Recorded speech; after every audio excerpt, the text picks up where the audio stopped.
अस्सलाम, this is Uma Sairish and welcome to my YouTube channel. आज हम रिव्यू कर लेते हैं तेरे बिन के एपिसोड 30 का। एपिसोड 30 कमाल रहा, धमाल रहा और इसमें बहुत सारे सरप्राइजेस भी हुए, लेकिन सबसे मजे की चीज जो थी इसमें वो थी मीरब और मुर्तसिम की केमिस्ट्री।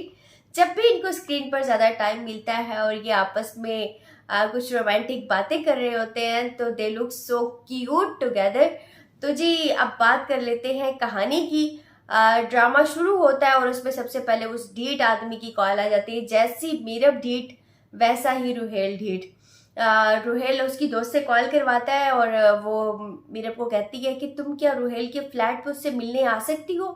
तुम लोग पागल हो, तुम लोगों का दिमाग खराब है, तुम लोगों को ये बात समझ नहीं आती कि अब उसकी शादी हो चुकी है, उसका एक घर है, वो एक अलहदा सिटी में रहती है और ये तुम लोगों ने क्या लगा रखा है?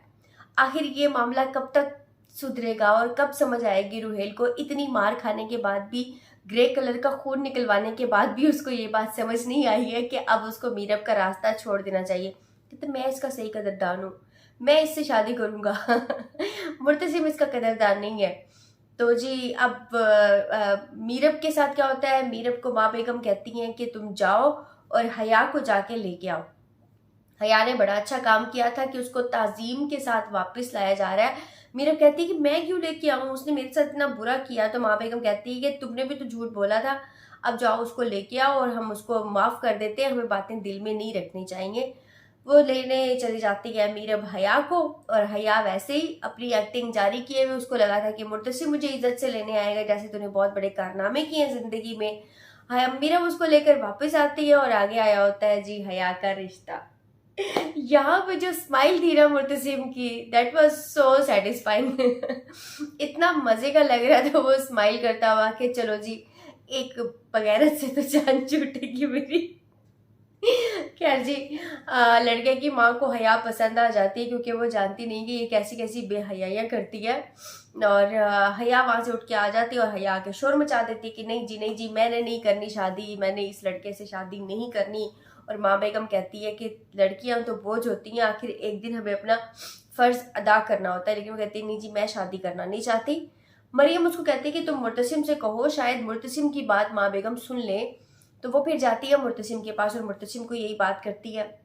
अब मीरब के दिल में शायद ये बात आ रही है कि उसकी पसंद से उसकी शादी नहीं की गई, उसकी मर्जी नहीं पूछी गई। तो वो हया से कहती है कि तुम कहो तो मैं बात करूं। वो कहती मुझे तुम्हारी फेवर की जरूरत नहीं है।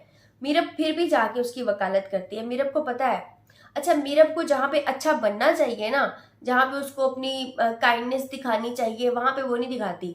वो दिखाती है वहां पे जहाँ नहीं दिखानी चाहिए। अब वो हया की साइड ले रही है और उसको आके कह रही है मुर्तसिम को कि वहां पे तो हया शादी नहीं करना चाहती।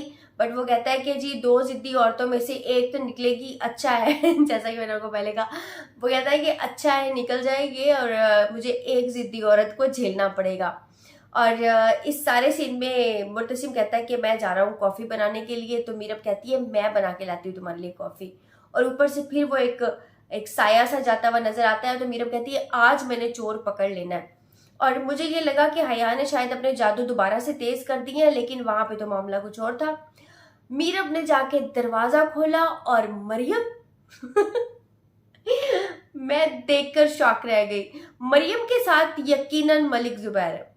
वो मलिक जुबैर जिसका पूरे खानदान के साथ झगड़ा चल रहा है और पूरे खानदान में लड़ाइयां फैली हुई हैं, लेकिन वो मलिक जुबैर आ गया है जी मरियम के पास और मरियम को वो डेट कर रहा है। और मीरब देख के शॉक हो जाती है। मुर्तसिम पीछे से आता है और मीरब मीरब कर रहा है। वो कह रहा है कि मीरब तुम कहाँ चली गई, तुम तो मेरी कॉफी बनाने गई थी। मतलब 2 सेकंड का गैप आया है, अगर वो कॉफी भी बनाने गई थी तो उसमें भी टाइम लगता है, लेकिन मुर्तसिम उसके पीछे आ गया। तो मीरब घबराई हुई सीढ़ियों से नीचे आती है और वो कहती है कि अगर मुर्तसिम वहां चला गया तो मामला गड़बड़ हो जाएगा। अब वो मुर्तसिम को दिखाने लग जाती है स्माइलें। मतलब वो जानती है कि मुर्तसिम को कहाँ किस तरह से वर्गलाना है और उसकी फीलिंग्स को, उसके इमोशंस को किस तरह से इस्तेमाल करना है। वो पकड़ती है मुर्तसिम का हाथ और कहती है आओ चलो हम मिलकर कॉफी बनाते हैं। मुर्तसिम इस मुआवजे पे हैरान और परेशान है, लेकिन उस सीन में जो वहाज की स्माइल थी, जो उसकी लुक थी, वॉज लुकिंग सो अमेजिंग। मतलब कोई कोई इतना इतना प्यारा कैसे लग सकता है। He was looking so good. और वो फिर साथ में जाते हैं कॉफ़ी बनाने के लिए, और मुर्तसिम देख के हैरान परेशान है कि आज हो क्या गया मेरी बेगम को। वो कहती है कैसी बनाई है मैंने कॉफ़ी, तो वो कहता है कि अच्छी बनाई है। वहाँ पे भी कहता है कि मेरी बीवी ने बनाई है मेरे लिए, इसलिए ये कॉफ़ी अच्छी है। अब मेरे उसको लेकर कमरे में आ जाती है, और मेरे को बेचैनी ये है कि मैं जाके पता करूँ कि वो था कौन। मेरे कहती है मैं कप रख के आई, और वो मिलने जाती है मरियम से, और मरियम को जाके कहती है कि तुम मुझे बताओ ये कौन था। अच्छा, शरीफ घर की लड़कियां, माँ बेगम का अक्सर ये कहना होता था ना कि हमारे घर की लड़कियां ऐसा नहीं करती, हमारे घर की लड़कियां वैसा नहीं करती। शरीफ घर की लड़कियां बाहर यकीनन नहीं जाती हैं, लेकिन लड़कों को अपने बेडरूम में डेट पे ज़रूर बुला लेती है। मतलब उसकी हिम्मत चेक करें आप। इतना बड़ा घर है, और इतने सारे गार्ड्स हैं, इतने सारे नौकर हैं, लेकिन वो बंदा पता नहीं कहाँ से एंटर हुआ, और उसके घर में वो दंदनाता फिर रहा है। ये रियलिटी से तो बहुत दूर है ये बातें।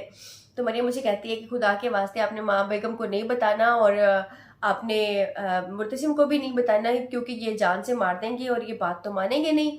तो मेरे मुझसे कहती है, पहली दफ़ा ज़िंदगी में वो अकल की बात करती है। वो कहती है तो तुम क्या सारी ज़िंदगी उसको इसी तरह छुप छुप के मिलती रहोगी। मरियम उसको कहती है कि वो मुझे कह रहा है कि हम भाग के शादी कर लेते हैं। मुझे यहाँ पे सीन यही लग रहा है कि वो मुर्तसिम की इज्जत को ख़राब करना चाह रहा है, और वो मरियम को भगा के ले जाना चाह रहा है। या तो ये मलिक ज़ुबैर का कोई जुड़वा भाई है, या फिर ये वाकई ही मलिक ज़ुबैर है, क्योंकि वो तो उसका नाम वहाँ पे अनस बता रही थी। अब मीरब कहती है कि मोहब्बत में मुश्किलें तो होती हैं, मैं मुर्तसिम से बात करूंगी। तो ये बात करके वो वापस आ जाती है। मुर्तसिम उससे पूछता है कि तुम कहाँ चली गई थी, तो मीरब उसको बताती है कि मैं मरियम के पास थोड़ी देर जाके बैठ गई थी, और हम मोहब्बत पे गुफ्तगू कर रहे थे कि मोहब्बत वही होती है जो मुश्किलों से मिलती है। वहाँ पे भी इनकी केमिस्ट्री बहुत ही कमाल की लग रही थी, दोनों बहुत अच्छे लग रहे थे साथ में। तो मुर्तसिम उसकी बात सुनता रहता है, और फिर कहता है कि अगर इतनी मुश्किलों से गुजर जाए मोहब्बत, तो वो इश्क बन जाती है। तो मुर्तसिम मुझसे पूछता है कि अगर तुमसे किसी को इश्क हो जाए तो तुम क्या करोगी। तो वो कहती है कि मैं रूमी की तरह शेर लिखूंगी, कलंदर की तरह धमाल डालूंगी, और मंसूर की तरह सूली पे लटक जाऊंगी। अच्छा, ये होता तब है जब आपको इश्क होता है। मतलब किसी को आपसे इश्क हो जाए तो आप उस फीलिंग तक नहीं पहुंच सकते। अगर आपको किसी से इश्क होगा तो आप इस फीलिंग तक पहुंचोगे।